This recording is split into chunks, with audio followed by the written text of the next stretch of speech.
చాలామంది మనకు ఓపీడీలో వస్తారు, వచ్చేసి డైరెక్ట్ వాళ్ళే చెప్తారు, సార్ నాకు షియాటికా ఉందని.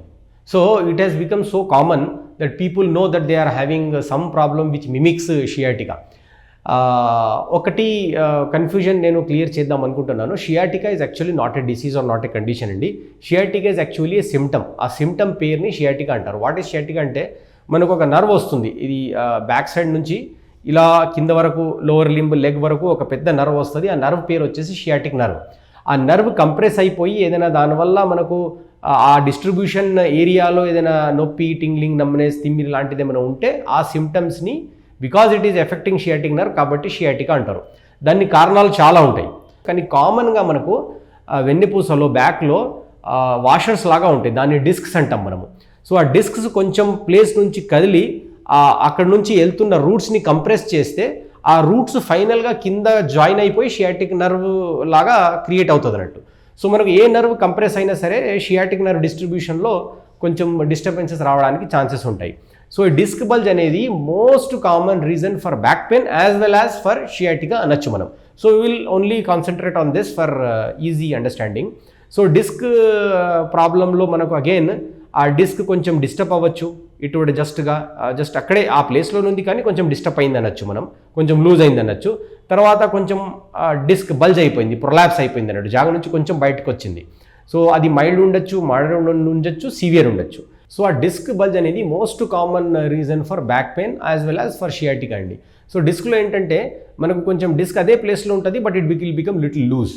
తర్వాత లేదంటే కొంచెం బయటికి రాదు, దాన్ని బల్జ్ అంటారు, డిస్క్ బల్జ్ ఆ డిస్క్ ప్రొట్రూషన్ అంటారు. అది కొంచెం మైల్డ్గా రావచ్చు, మోడరేట్ రావచ్చు, సివియర్గా రావచ్చు. అది యూజువల్గా డిస్క్ మన ప్లేస్ నుంచి జరుగుతుంది, అది ఒకటే డైరెక్షన్లో జరుగుతుంది, బ్యాక్ డైరెక్షన్లోనే జరుగుతుంది. అది that is how it is made. It will not come front, బ్యాక్లోనే మనకు అది డిస్ప్లేస్ అవుతుంది. అక్కడ బ్యాక్ సైడ్లో ఏంటంటే మనకు నర్వ్ రూట్స్ ఉంటాయి. ఆ నర్వ్ రూట్స్ని కంప్రెస్ చేస్తే మనకు కాళ్ళు అంతా తిమిరి రావడం, లేదంటే ముద్దుబారినట్టు అవ్వడం, లేదంటే లాంటి డ్రాగింగ్ పెయిన్ లాగా ఇలాంటి సిమ్టమ్స్ ఉంటాయి. ఈ మొత్తం కాంప్లెక్స్ని షియాటికా సిమ్టమ్స్ అని అంటారు. సో ఇప్పుడు ఇది ఎక్స్రే తీసుకొని లేదంటే కొన్ని టెస్ట్లు ఉంటాయి, అవన్నీ చేసుకొని మనం ఐడెంటిఫై చేయొచ్చు ఏ డిస్క్ ప్రాబ్లం అవుతుంది, ఎంత కంప్రెస్ చేస్తుంది అనేది ఐడెంటిఫై చేసి మనం దానికి అడ్రస్ చేయొచ్చు. అది అడ్రస్ చేయడానికి మనకు యూజువల్గా మనం స్టార్ట్ చేస్తే లైఫ్ స్టైల్ మోడిఫికేషన్స్, కొంచెం వెయిట్ రిడక్షన్, వంగి పనులు చేయకుండా, కొంచెం బరువు ఎత్తకుండా, ఇలాంటి కొన్ని కొంచెం ఫిజియోథెరపీ, ఇవన్నీ మనము ఫస్ట్ ఇనిషియల్గా ఇవన్నీతో యూస్ చేసి ఇది కూడా ఇది ఇచ్చిన తర్వాత కూడా మనకు నొప్పి తగ్గట్లేదంటే దీనికి ఇంటర్వెన్షన్స్ ఏమున్నాయంటే మనకు ఎపిడ్యూరల్ ఇంజెక్షన్ అనేది ఉంటుంది, అది ఇంజెక్షన్ ఇవ్వచ్చు.